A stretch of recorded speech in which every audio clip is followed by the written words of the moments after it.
The ideal church is a place for children. Now, I have some humor here.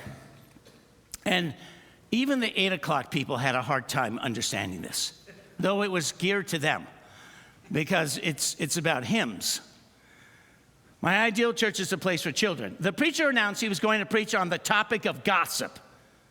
If someone would now give a hymn to open the service with, a little boy yelled out, and this is the name of a hymn in our hymn books, "I love to tell the story." Yeah, that's a response I got at the 8. Obviously, those 4 people, the only ones that know this hymn. I love to tell the story of my neighbor sleeping with his wife. At the service, as the service was going on, that little boy said to his sister, "Can they hurry up? Pastor Joe is boring." Immediately, his sister gave him a sharp elbow to the side and rebuked him. "Be quiet. Church is supposed to be boring." Was, at least when I grew up. Well, the sermon was long, and the preacher asked again for a closing hymn. That same boy yelled out, and this is the name of another hymn, "Revive us again," to wake everyone up. So here's where I get the children, that Jesus loves a church with children. Starting in verse 15.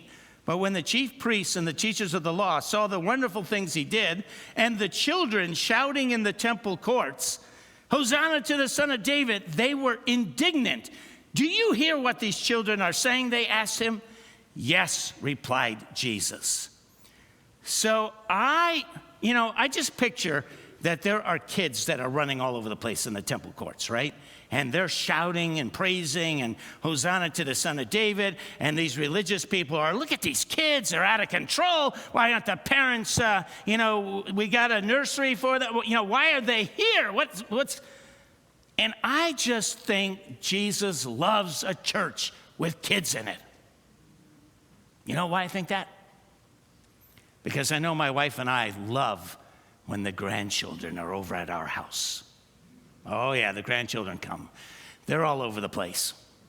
They're wild. They're into everything. But you understand that we love it. We like it. And I think that's the way Jesus is. It's like, this is my house. This is my Father's house. He loves when the grandchildren come. No, don't be careful. I know there's some of you that are like, you want to, no, this service isn't for kids. Get them away. Even the disciples, Jesus said, "Oh, no. Church is for children." When I was in the district, I went to lots of Alliance churches. I can tell you that probably more than half of them, they don't have any kids in church. Oh yeah, it's very worshipful in the service. No one ever interrupts anything because there's no kids there. But I like Life Point. We got kids downstairs, kids in the sanctuary, kids wandering the hallways. All of our teens, by the way, are on a mission trips. Well, I shouldn't say all of our teens, but a whole group is on a mission trip to Nashville serving the Lord. And it's like, I can already tell there's a difference in the church when we're missing, 20 teens from our service. So I think the church that Jesus likes is a church that is welcoming to children. Children come, and they don't have to worry you're going to give them the evil eye, and, why can't you sit still in church? And